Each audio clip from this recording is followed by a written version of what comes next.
Welcome back to Sleeper Sports Media. I'm Nick Wietosh. Today I'm joined by the host of Exceptional Sports Talk podcast, big time sports fan, avid MMA watcher, Keenan. How you doing?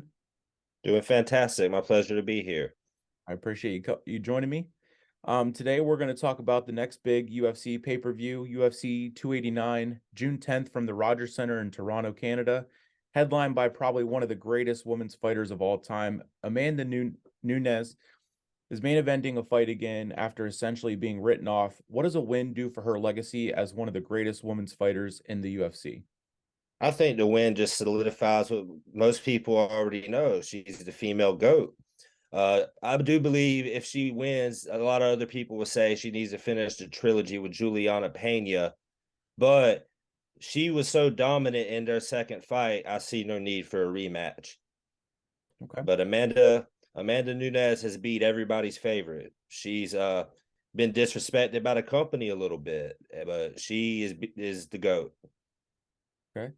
And the co-main, Charles Oliveira, someone who went from being homeless all the way to the main card scene and now is in potentially in a line for a world championship fight. The co-main being maybe even potential fight of the night. Does the winner of this one get the next title shot? I can absolutely see that for Benil Dariush. And it's kind of unfortunate because Charles Oliveira has got the most submission wins in the UFC, former lightweight champion, most performance of the night bonuses. Like this dude's a walking fight of the night. But the champion, Islam Makhachev, had beat him pretty dominantly. And I don't think a one win versus a top five guy would just automatically push Charles back into a title shot. But Benil Dariush, this man is on a massive win streak, and all he needs is that big name to win or to beat. And if he beats him, that sets up a fight that they have scheduled in the past that fell through against Islam Makhachev. Okay.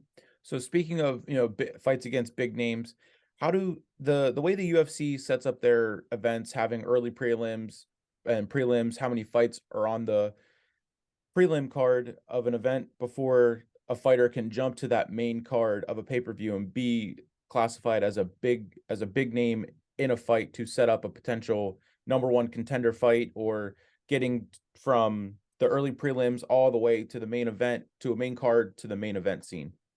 There's a lot of variables that's involved with that. And I've seen like guys come up, nobodies to world champions, crowd favorites. You see guys that come into the UFC early, and even if they're on the prelims, like somebody maybe like Patty Pimblett that had all the love and the hype.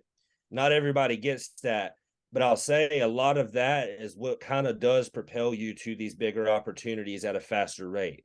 You see Patty, they just had him main event a year ago, his first prelim, or he main evented a free card, and then he's on pay-per-view.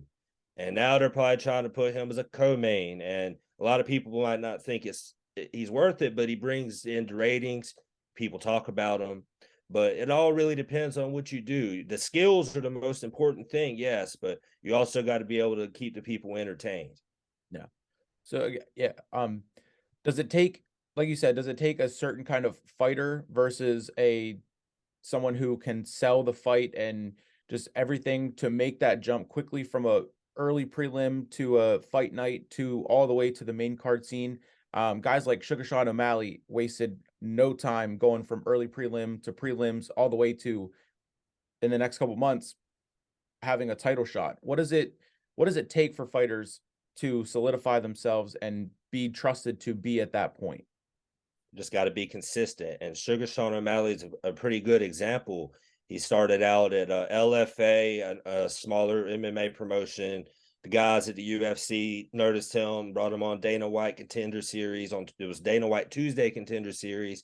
Was having viral knockouts all over the internet because that's not on TV.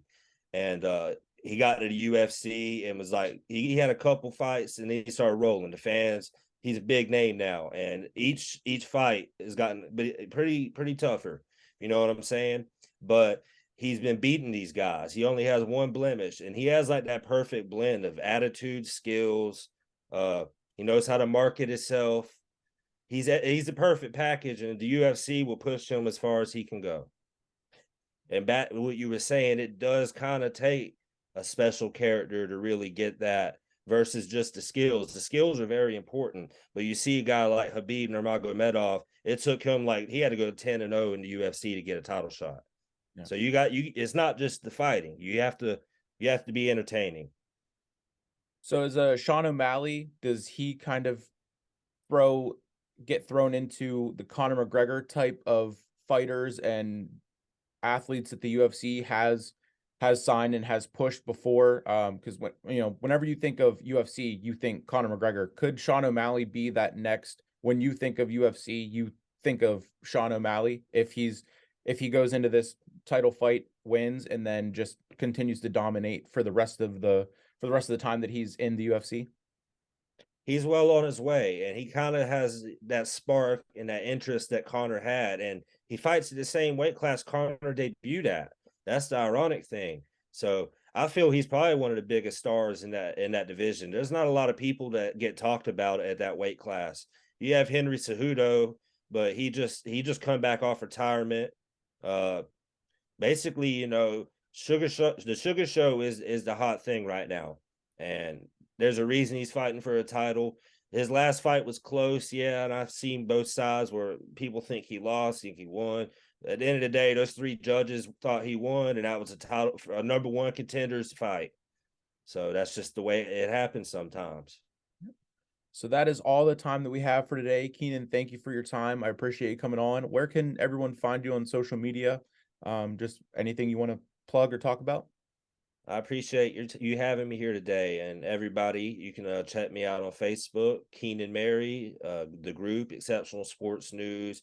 I'm on YouTube as Mystic Mary. The Exceptional Sports Talk podcast is on all your podcast platforms wherever you catch it. That's about it for me. I appreciate you guys. So this has been Sleeper Sports Media. I'll catch you on the next one. Have a good night, everyone.